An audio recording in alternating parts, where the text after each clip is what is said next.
हमारे मंत्री जी राजस्थान से आते हैं, ये सब हमारे लिए सौभाग्य की बात है। विशेष रूप से राजस्थान के ऊपर विशेष ध्यान देंगे। राजस्थान के अंदर बहुत बड़ी संभावना है।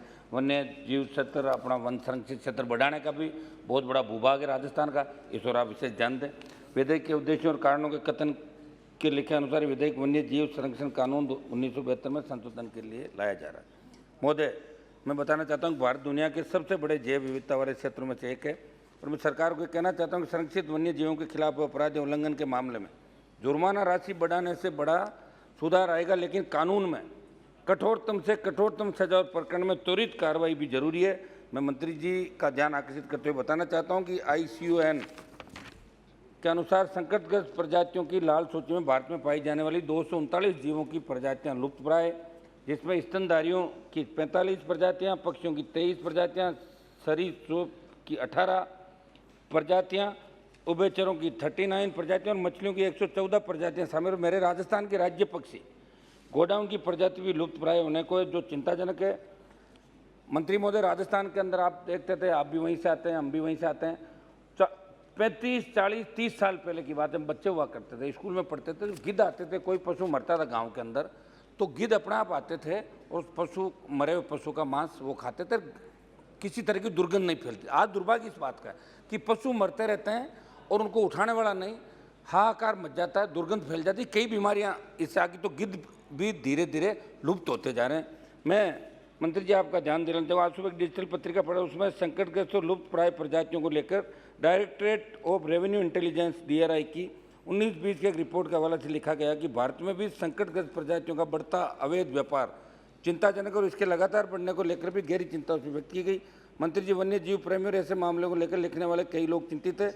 एक प्रतिनिधिमंडल ने मुझे 18 दिसंबर 21 को द टाइम्स ऑफ इंडिया की एक खबर के हवाले से बताया कि महाराष्ट्र के कुछ इलाकों से हाथियों को रिलायंस अंबानी द्वारा संचालित Radhe Krishna temple elephant welfare trust के सुपुर्द किए गए।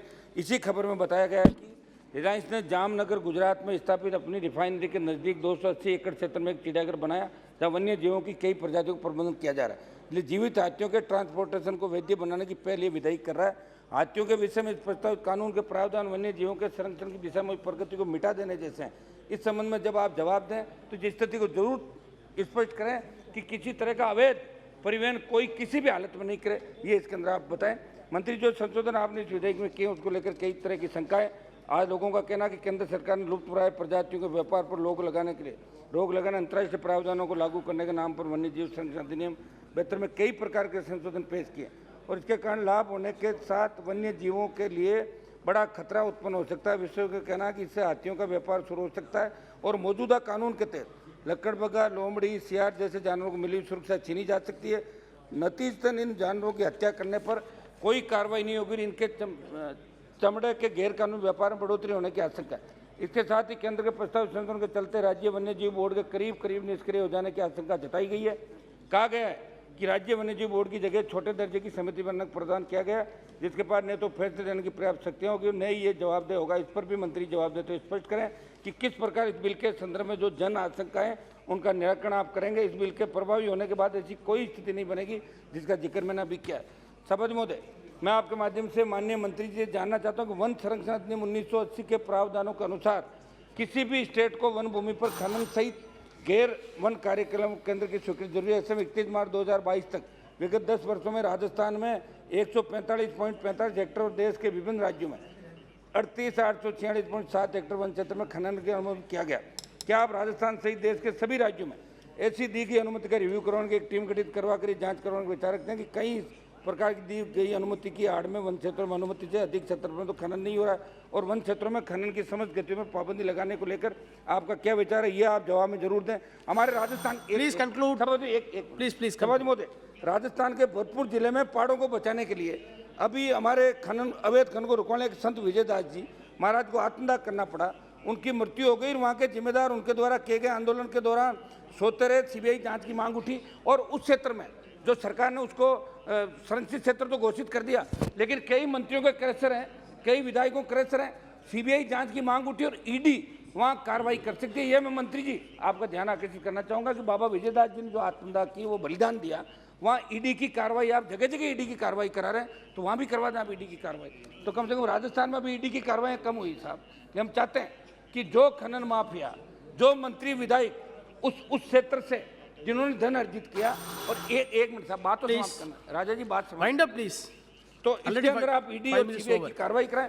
साहब 1 मिनट में मेरा लास्ट, इकोलॉजिकल सिस्टम के लिए वन्य जीव पेड़ों की जो महत्ता है उसको सब परिचय। जैसे राजस्थान के जोधपुर जिले के खेजड़ली में अमृता देवी बिश्नोई के नेतृत्व में 363 लोगों ने पर्यावरण की रक्षा के लिए बलिदान दिया, ये इतिहास जानता है। मेरा लास्ट में समाप्त कर रहा हूँ साहब, हमें फॉरेस्ट को बचाना है, लेकिन माइनिंग माफियाओं, होटल व्यापारियों के दबाव में आज वन क्षेत्र संकट में।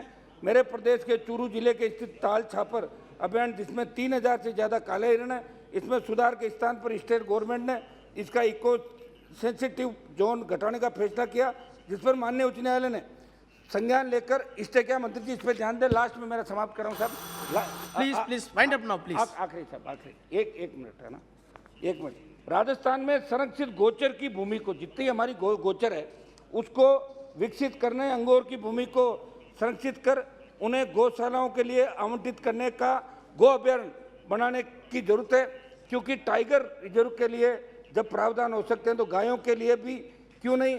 अभी गायों में लंपी स्किन बीमारी फैली हुई है, उस पर नियंत्रण जरूरी है। आपके मंत्री संजीव बालियान जी ने संज्ञान लिया, टीमें भी राजस्थान के अंदर भेजी, गाय को राष्ट्रमाता का दर्जा दिया जाए, गाय को बचाया जाए। राजस्थान से इसकी पहल आप मंत्री जी करें। एक ऊँट का मामला साहब, लास्ट मेरे स्टेट का ऊँट जो राजस्थान के अंदर पाया जाता है, बहुत ही विशेष। श्री रविंद्रनाथ कुमार, एक सेकंड, लास्ट समाप्त करना। रविंद्रनाथ कुमार, 1 मिनट सभापति। you already took 7 minutes instead of 5. So many speakers are there. Minister has to reply. ऊंट के बारे में मैं कह रहा था मंत्री जी, ऊंट विलुप्त होता जा रहा है, राज्य पशु का दर्जा तो मिल गया, लेकिन ऊंट को कैसे बचाया जाए। ऊंटों के जो मेले पड़ते थे हमारे नागौर, पुष्कर, तमाम जगहों पर, आप अजमेर से पट गए हैं, ऊंट को हमें बचाना है। राज्य पशु का दर्जा घोषित कर दिया, लेकिन इससे लोगों ने ऊंट पालना छोड़ दिया। ऊंट को हमें बचाना, ऊंटनी के दूध से किस तरह की Rabindranath Kumar please, nothing will go on record except Ravindra Kumar. बचाया जाए और गाय को बचाया जाए और वन्य जीवों को बचाया जाए। धन्यवाद।